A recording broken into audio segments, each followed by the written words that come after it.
pendaftarnya juga luar biasa besar, tentu saja waktunya akan lebih panjang.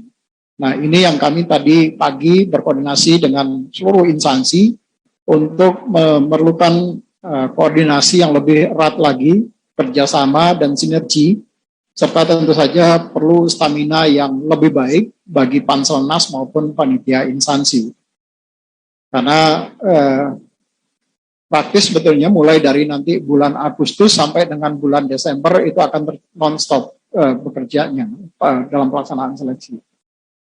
Nah, panitia seleksi instansi perlu secara khusus untuk memperhatikan beberapa hal, terutama tentu saja yang selama ini ada persoalan terkait dengan seleksi administrasi. Ini juga tadi sudah diingatkan oleh Pak Kepala dan Pak Deputi Mutasi, bagaimana pentingnya seleksi administrasi ini sehingga pada saat kita melakukan seleksi, teman-teman di instansi melakukan seleksi administrasi, itu betul-betul sesuai dengan peraturan perundang-undangan yang berlaku. Misalnya terkait dengan usia, terkait dengan persyaratan kualifikasi pendidikan, jabatan, dan segala macam. Nah, tahun ini kita menyediakan masa sanggah, jadi kalau ada nanti peserta yang merasa dirugikan dari hasil seleksi administrasi, maka Panselnas menyediakan fasilitasi untuk masa sanggah. Mereka bisa melakukan sanggah kepada pemerintah, terutama nanti instansi dan Badan Kepegawaian Negara wajib menjawab sanggahan yang disampaikan oleh peserta atas ketidakpuasan dari peserta kenapa mereka tidak lulus seleksi administrasi. Dan sanggahan yang kedua adalah nanti di periode akhir pada saat dilakukan pengumuman kelulusan, maka seluruh peserta juga diberikan waktu kembali untuk memberikan sanggahan kepada BKN maupun kepada panitia instansi atas hasil yang diperoleh oleh semua peserta. Pelaksanaan seleksi sendiri mungkin sebagian besar teman-teman sudah mendapat bocoran kapan seleksi ini akan diadakan. Bocornya baru satu hal, yaitu terkait dengan seleksi untuk CPNS dan P3K non guru. Sebenarnya seleksi P3K non guru itu juga jadwalnya relatif sama, karena kami sudah mencoba memetakan jadwal nanti pada saat sampai dengan kapan yang bersangkutan akan melakukan penetapan NIP-nya.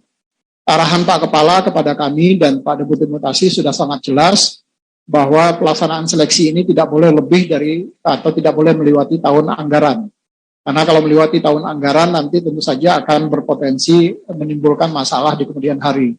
Termasuk juga terkait dengan pertanggungjawaban dari sisi keuangan negaranya maupun di sisi teman-teman di instansi daerah terkait keuangan APBD-nya.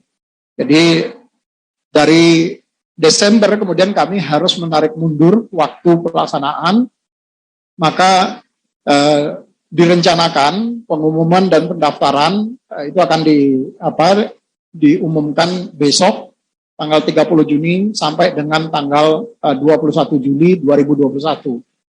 Pengumumannya sendiri sebetulnya kalau menurut peraturan perundang-undangan itu berlaku untuk 14 hari. Jadi nanti pengumumannya sendiri akan disampaikan pada tanggal 30 Juni sampai dengan tanggal 13 atau 14 ya, 14 kalau saya nggak salah, 14 Juli 2021. Sementara pendaftarannya begitu kita mengumumkan tanggal 30 Juni besok, maka sekaligus bisa dibuka pendaftaran. Nah, pendaftaran ini menurut PP, menurut peraturan perundang-undangan itu harus dibuka sekurang-kurangnya 3 minggu kalender. Jadi nanti pendaftaran dari tanggal 30 Juni sampai dengan tanggal 21 Juli 2021. Kemudian setelah dilakukan pendaftaran, maka nanti instansi akan melakukan verifikasi seleksi administrasi yang hasilnya akan diumumkan pada tanggal 28 dan 29 Juli 2021. Dari hasil seleksi tadi, kemudian dilakukan masa sanggah, masa sanggah diberikan 3 hari dari tanggal 30 Juli sampai dengan tanggal 1 Agustus.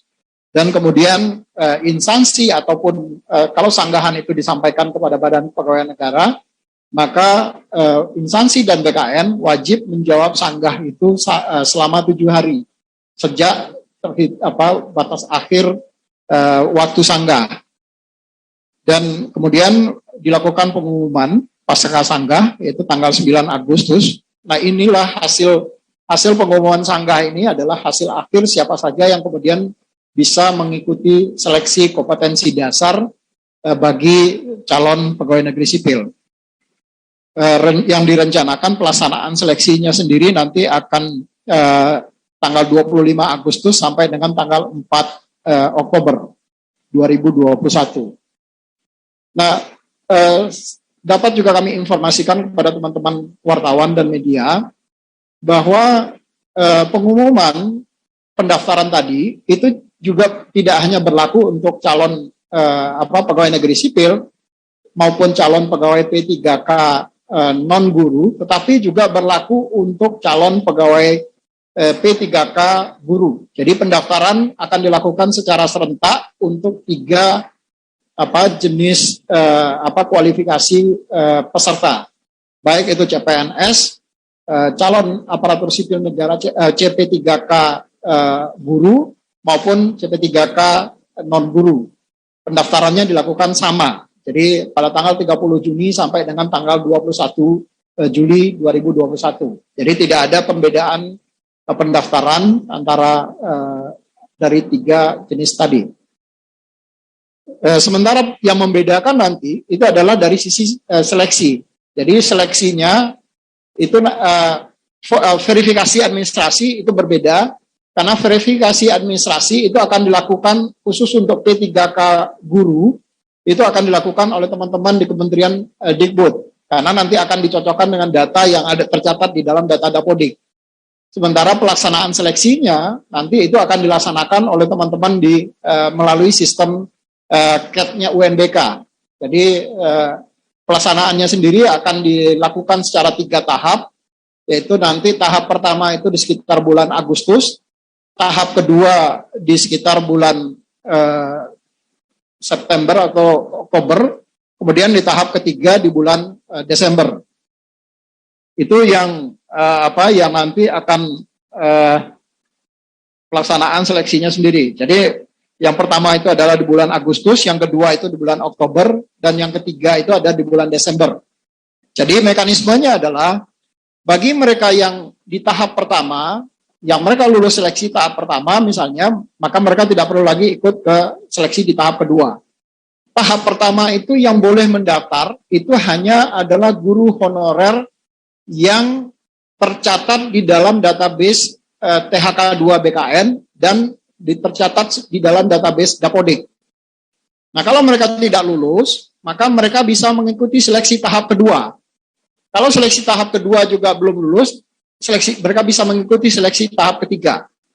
Nah, seleksi tahap kedua nanti akan dicampur dengan ada tambahan peserta lain, yaitu yang PPG. Jadi peserta PPG yang sudah memiliki sertifikasi, mereka baru bisa mendaftar mengikuti seleksi nanti di tahap kedua. Dan di tahap termasuk yang guru swasta. Jadi ini yang skemanya. Jadi di tahap pertama itu adalah kompetisi mereka itu sesama dengan guru honorer. Jadi tidak ada kompetisi dengan guru di luar guru honorer yang di tahap pertama. Nah, sementara kalau pelaksanaan CPNS dan khususnya CPNS, pelaksanaan seleksi SKD-nya sendiri direncanakan tanggal 25 Agustus sampai dengan 4 Oktober 2021.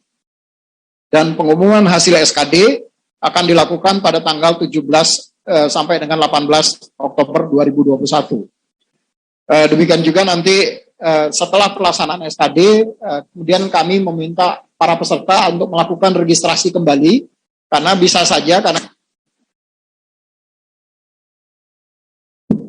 karena kita masih di dalam kondisi pandemi, maka bisa saja nanti pergerakan orang itu akan diminimalisir, sehingga bisa saja yang tadinya ada titik lokasi di wilayahnya, kemudian akan dibatasi pergerakannya sehingga yang bersangkutan perlu memilih kembali titik lokasinya sesuai dengan titik lokasi domisili terdekat yang bersangkutan. Jadi mereka wajib untuk melakukan registrasi ulang dan kemudian memilih kembali titik lokasi ujian yang dekat dengan mereka. Nah, setelah melakukan registrasi ulang, maka mereka kemudian melaksanakan SKB yang kami rencanakan tanggal 8 sampai 29 November, dan penyampaian hasil integrasi SKD dan SKB itu tanggal 15 sampai dengan 17 Desember 2021. Sementara pengumuman kelulusan itu akan direncanakan tanggal 18 sampai 19 Desember 2021. Kemudian selanjutnya ada masa sanggah. Masa sanggah ini kembali, tadi saya sampaikan ada sanggahan, 2 kali sanggahan. Sanggahan pertama adalah verifikasi administrasi dan sanggahan kedua adalah pada saat penentuan kelulusan akhir. Nah, masa sanggah yang kedua itu adalah tanggal 20 sampai dengan 22 Desember. Dan instansi kemudian menjawab sanggahan tadi dari seluruh peserta tanggal 20 sampai dengan 29 Desember 2021. Nah, baru pengumuman final setelah pasca sanggah itu dilakukan tanggal 30 sampai dengan 31 Desember 2021. Nah, pengisian bagi mereka yang lulus seleksi, pengisian daftar riwayat hidup melalui sistem, tentu saja semua proses dilakukan melalui sistem. Kami tidak lagi menerima berkas, akan dilakukan melalui sistem aplikasi, dan itu akan dilakukan pada tanggal 1 sampai dengan 18 Januari 2022. Dan usul penetapan nomor induk pegawai untuk CPNS dan nomor induk P3K itu akan ditetapkan tanggal 19 Januari sampai dengan tanggal 18 Februari 2022. Di sistem back office-nya SSC ASN saat ini telah siap untuk menerima pendaftaran secara online seleksi calon aparatur sipil negara tahun 2021 ini. Dan kesiapan tersebut Bapak Kepala BKN telah menandatangani surat nomor 5587 B/KS 0401 SDK 2021 tentang jadwal pelaksanaan seleksi penerimaan calon pegawai negeri sipil dan calon pegawai P3K non-guru tahun 2021. Khusus untuk yang P3K guru, nanti akan ada surat terpisah, karena proses verifikasinya akan dilakukan oleh teman-teman di Kementerian Dikbud Ristek. Jadi nanti surat dan termasuk pengaturan jadwal teknis pelaksanaan seleksi untuk yang melalui CAT UNBK-nya, nanti jadwalnya akan disampaikan oleh teman-teman di Kementerian Dikbud Ristek. Demikian beberapa hal yang dapat kami sampaikan kepada teman-teman wartawan terkait dengan rencana pelaksanaan seleksi calon aparatur sipil negara tahun 2021 ini. Terima kasih. Assalamualaikum warahmatullahi wabarakatuh. Waalaikumsalam warahmatullahi wabarakatuh. Terima kasih Pak Suharmen. Jadi teka-teki selama ini kapan pengumuman CPNS akan dibuka sudah jelas, dan mungkin juga teman-teman wartawan juga sudah banyak yang mendapatkan surat Kepala BKN yang disebutkan Pak Deputi tadi mengenai jadwal pelaksanaan seleksi ASN tahun 2021. Pak Deputi Mutasi mau menambahkan? Baik. Kalau tidak ada tambahan, kalau belum ada tambahan ya nanti akan ada pertanyaan-pertanyaan yang mungkin perlu dijelaskan. Kami undang teman-teman dari media untuk menyampaikan pertanyaan yang bisa disampaikan secara langsung. Ya, kami persilahkan untuk raise hand atau apa biar kami bisa melihatnya. Nah, videonya dinyalakan juga. Silakan dari siapa? Dari media apa? Silakan.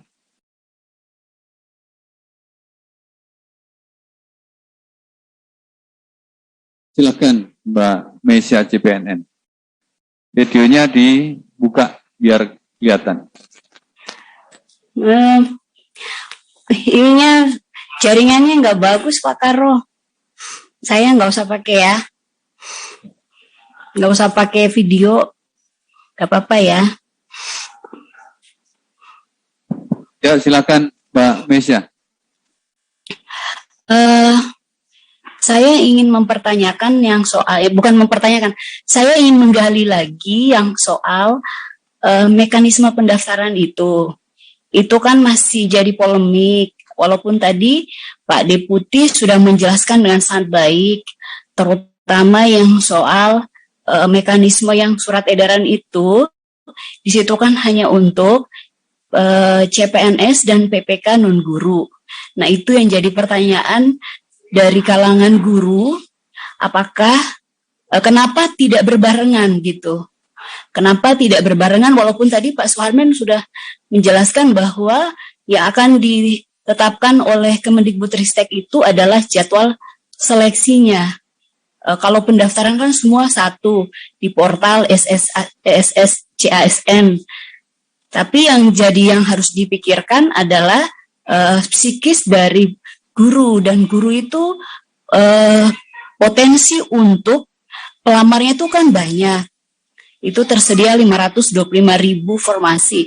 Nah, itu kan bisa dibayangkan, belum lagi dengan PPG itu, yang lulusan PPG maupun swasta, karena jarak itunya kan harus empat kategori itu kan mendaftar satu kali tuh, yang mulai tanggal 30 sampai 21 Juli. Nah, yang jadi pertanyaan, kira-kira kapan jadwal dari Kemristek Dikti itu akan turun, walaupun itu ranahnya Kemendristek Dikti, tapi kan paling tidak sebagai Panselnas kan harus tahu jadwal itu, harus jelas dulu supaya guru-guru itu tidak galau gitu. Mereka galau saat ini. Baik, Mbak Esi, itu saja pertanyaannya. Bagaimana? Itu saja pertanyaannya. Kami sudah bisa menangkap. Ya, itu aja. Oke, baik. Langsung silakan Pak Deputi untuk dijawab. Ya, terima kasih Mbak Esi atas pertanyaannya atau konfirmasi lebih detail terkait dengan jadwal untuk P3K guru. Jadi memang untuk P3K guru nanti akan ada surat tersendiri Mbak Esi dari Kepala BKN.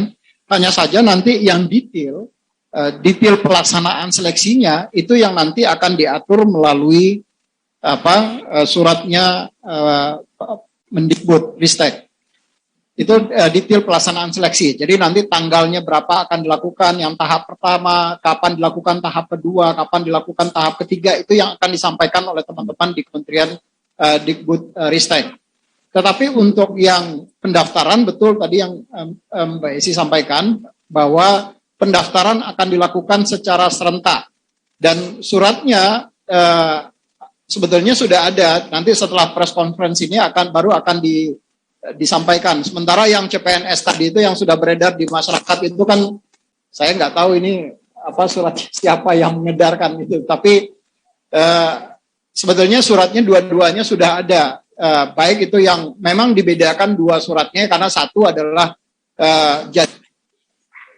atau disiapkan oleh BKN untuk seleksi CPNS dan P3K non-guru, tapi juga jadwal pendaftaran dan sampai dengan pengumuman hasil itu juga disiapkan oleh BKN. Hanya saja nanti untuk teknis pelaksanaan seleksinya itu yang nanti jadwalnya akan disiapkan oleh teman-teman di Kementerian Dikbudristek. Jadi pendaftaran betul tetap sama dari tanggal 30 sampai dengan tanggal 21 Juli 2021 ini. Nanti data dari peserta, begitu semua orang sudah mendaftar, para peserta guru-guru, terutama yang guru tadi, yang karena Mbak Esi menanyakan yang guru, maka datanya nanti akan langsung di inline-kan dengan menggunakan API service ke teman-teman di Kementerian Dikbud. Jadi teman-teman di Kementerian Dikbud sudah bisa menyusun jadwalnya berdasarkan data yang masuk, berapa jumlah pelamar untuk P3K guru ini. Jadi demikian Mbak Esi, kira-kira pendaftarannya itu akan dilakukan serentak tanggal 30 sampai dengan tanggal 21 Juli 2021. Sementara suratnya khusus untuk P3K guru akan ada surat tersendiri untuk itu. Demikian. Terima kasih. Baik Pak. Pak Aris mau menambahkan, silakan. Baik. Terima kasih Mbak Esi. untuk teman-teman calon pelamar P3K guru, saya kira tidak perlu galau, tidak perlu khawatir. Tadi juga disampaikan oleh Pak Deputi Sinka secara jelas. Dan kalaupun nanti misalnya pengumumannya, pendaftarannya beda hari, ini juga tidak perlu dikhawatirkan. Kenapa? Karena formasinya sudah ditetapkan. Jadi pasti itu berjalan di tahun ini. Dan tidak ada formasi untuk guru selain P3K. Jadi silakan bersiap-siap saja, mempersiapkan diri dengan sebaik-baiknya, karena nanti suratnya juga akan keluar dalam waktu dekat. Saya kira itu tambahan. Baik, terima kasih Pak Deputi. Saya ada yang kelupaan sedikit Pak Karo. Ya. Mungkin saya perlu mengupdate sedikit ke teman-teman, karena tadi pertama yang terkait dengan formasi guru ini. Di data saya, masih ada sekitar yang instansi yang sudah menyelesaikan verifikasi final terkait dengan formasi P3K guru ini masih sedikit. Jadi baru 89 instansi yang sudah mengklik final formasinya. Nah ini tentu nanti walaupun kami buka pengumumannya, besok itu akan kita umumkan, dan di sistem SSCASN-nya sudah tayang, tetapi bagi instansi-instansi yang belum mengklik final, maka nanti daerahnya atau instansinya itu belum akan muncul. Jadi betul yang tadi disampaikan oleh Pak Deputi Mutasi, kemungkinan akan ada yang kelihatan nanti di pengumumannya akan terlambat. Karena mereka masing-masing instansi belum mengklik final terhadap formasinya.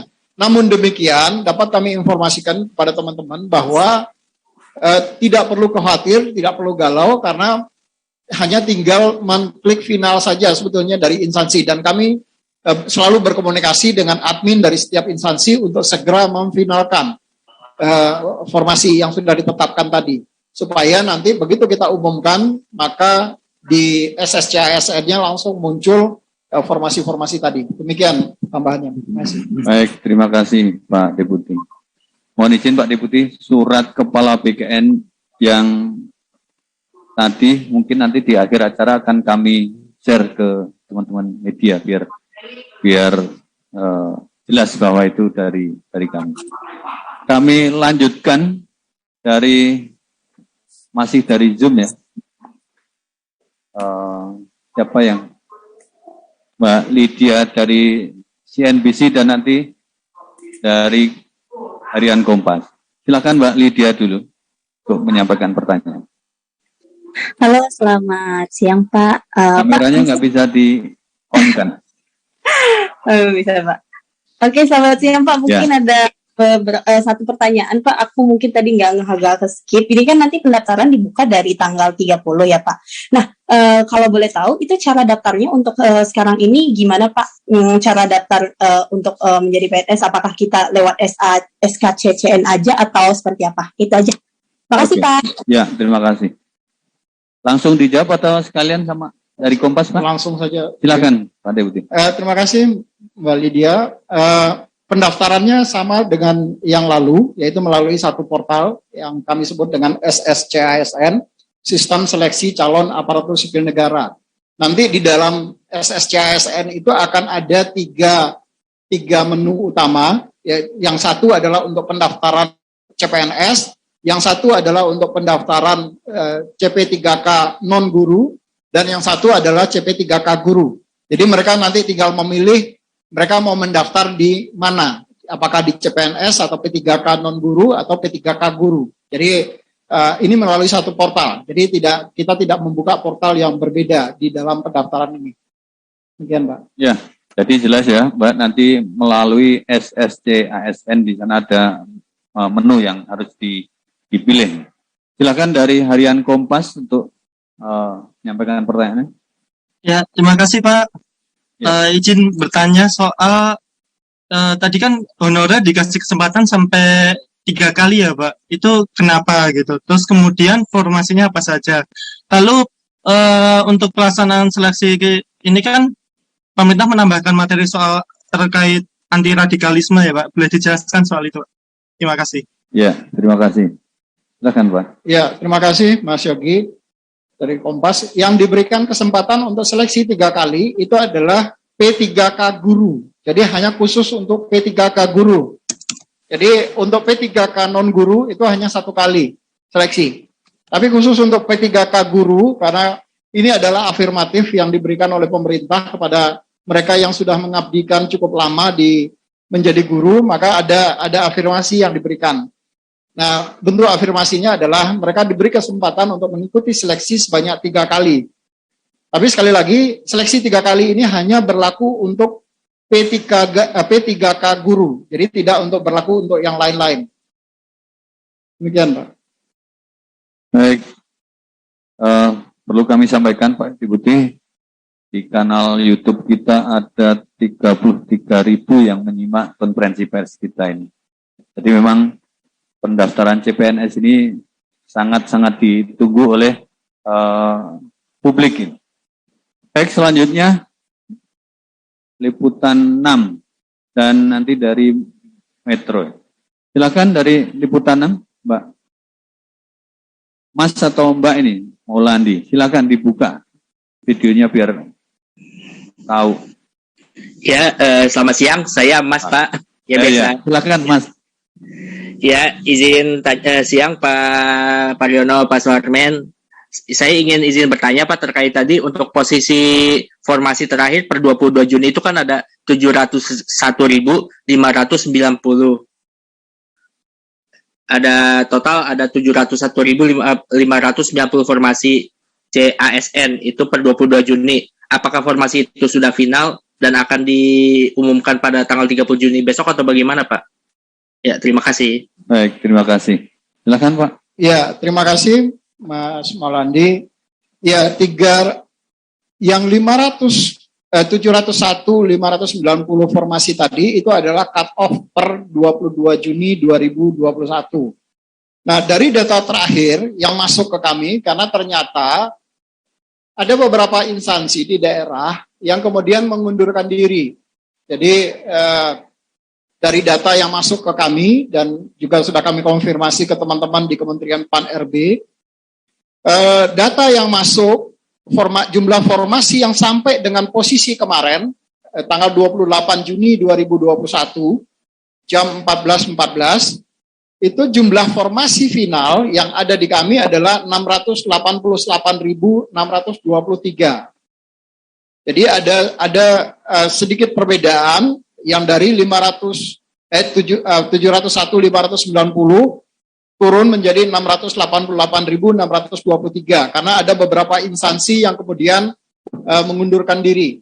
Dari data yang kami masuk ke kami ada 23 instansi yang kemudian menyatakan tidak mengikuti atau menunda pelaksanaan seleksi 2021 ini. Alasannya karena anggarannya sudah direalokasi untuk penanganan COVID sehingga mereka tidak bisa menyediakan anggaran untuk terutama terkait dengan pelaksanaan seleksi ini. Dan tentu saja juga karena kondisi keuangan di beberapa daerah yang juga masih banyak fokus di dalam penanganan COVID ini. Itu kira-kira Mas Maulandi. Apakah itu masih bisa berubah Pak sebelum tanggal 30 itu? Kemungkinan bisa berubah. Karena ada beberapa daerah yang sekarang juga masih mengajukan untuk penundaan atau revisi terhadap formasi ini. Tapi ini adalah posisi sampai dengan 28 Juni kemarin jam 2 siang. Jadi itu sudah mempertimbangkan ada 23 instansi yang sudah masuk ke kami yang menyatakan akan menunda pelaksanaan seleksi calon aparatur sipil negara 2021 ini. Baik, terima kasih. Nah, dari Metro, Arti, silakan. Halo Pak. Ya, silakan Mas. Pak, saya mau nanya terkait dengan proses untuk menjadi ASN nantinya. Ada masyarakat kita yang bertanya, nanti terkait prosesnya itu untuk masyarakat yang tinggal di luar negeri, prosesnya seperti apa Pak? Oke. Ya, terima kasih Mas Aldi. Jadi kita memang karena sistem seleksi ini semua akan dilaksanakan secara online. Jadi mulai dari pendaftarannya juga dilakukan secara online, nanti pelaksanaan seleksi juga dilakukan secara online. Nah, siapapun, termasuk teman-teman atau adik-adik kita yang diaspora, mereka juga bisa melaksanakan atau mengikuti seleksi pendaftaran calon pegawai negeri sipil atau calon ASN ini. Bagaimana mekanisme pendaftarannya? Ya, mereka tinggal mendaftar melalui online, melalui sistem aplikasi SSC ASN. Nanti dimanapun mereka berada, setelah kami bisa memetakan berapa banyak yang sebaran dari calon peserta ini, nanti kami akan berkoordinasi kalau tahun lalu dengan teman-teman di Kementerian Luar Negeri untuk meminjam tempat, dalam tanda kutip, meminjam tempat teman-teman di kedutaan untuk bagi teman-teman yang mengikuti seleksi di luar negeri, mereka bisa tetap mengikuti seleksi tanpa harus kembali ke Indonesia. Jadi ini baru bisa nanti kami petakan setelah semua pendaftar bisa terpetakan. Dan secara sounding informasi kami sudah menyampaikan hal ini ke teman-teman di Kementerian Luar Negeri. Pada prinsipnya teman-teman di Kementerian Luar Negeri sangat welcome untuk membantu BKN untuk melaksanakan seleksi bagi adik-adik kita atau calon ASN yang berprofesi sebagai diaspora yang saat ini kebetulan mungkin sedang menetap di luar negeri. Demikian Mas Ardi, makasih. Baik, sudah jelas ya Mas Adi. Kami berikan kesempatan kalau masih ada pertanyaan, silahkan. Coba dibuka. Masih ada yang... Baik. Pak Karno bisa nanya lagi enggak? Nanya tapi jangan banyak-banyak. Sekali saya kasih... Ini Pak Deputi yang tadi itu yang 23 itu belum terlalu dibeber jelas, yang 23 instansi mengundurkan diri. Nah itu kalau boleh tahu, formasinya paling banyak itu CPNS, P3K, walaupun saya tahu guru ya, tapi bisa nggak tahu itunya, formasinya itu dari 23 instansi yang mengundurkan diri itu, terbanyak dari mana tuh? Baik, terima kasih.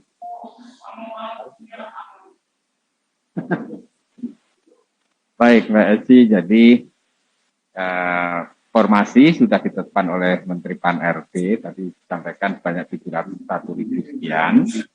Kemudian dalam berjalannya waktu, karena COVID tidak kunjung mereda, maka ada beberapa instansi, tidak termasuk daerah, pusat juga ada, dan daerah juga banyak, yang mengundurkan diri atau tidak jadi melaksanakan seleksi dan mengembalikan formasi ini untuk nantinya diakomodir atau diperhitungkan dalam formasi tahun-tahun selanjutnya. Untuk instansi mana saja, karena ini belum ada keputusan fix dari Menpan, belum ada jawaban resmi, karena mereka mengundurkan diri harus dijawab secara resmi juga oleh Menteri Pan-RB. Instansi mana saja, maka kami belum bisa menyampaikan, dan jumlah formasinya berapa juga kami harus inventarisir satu persatu. Jadi gitu Mbak Elsie. Mungkin Pak Ahmed punya sedikit data, saya kurang tahu, tapi setahu saya ada instansi pusat dan ada juga pemerintah daerah.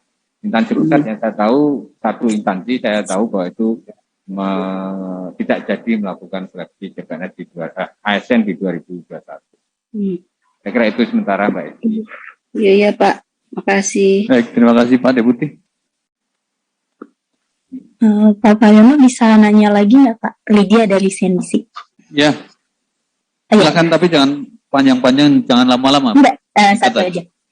Pak kan tadi formasi terbarunya kan jumlahnya udah 688.623.000 nih Pak, yang formasi terakhir ya Pak ya, update sampai 28 Juni jam 14.14. Nah Pak, bisa disebut ada rinciannya nggak sih Pak, itu dari dari formasi terbaru ini untuk pusat berapa, daerah berapa, kan daerah ada guru P3K, ada P3K dan guru, itu tuh berapa Pak CPNS gitu Pak, kalau bisa rinciin Pak daerah, kalau udah ada gitu Pak.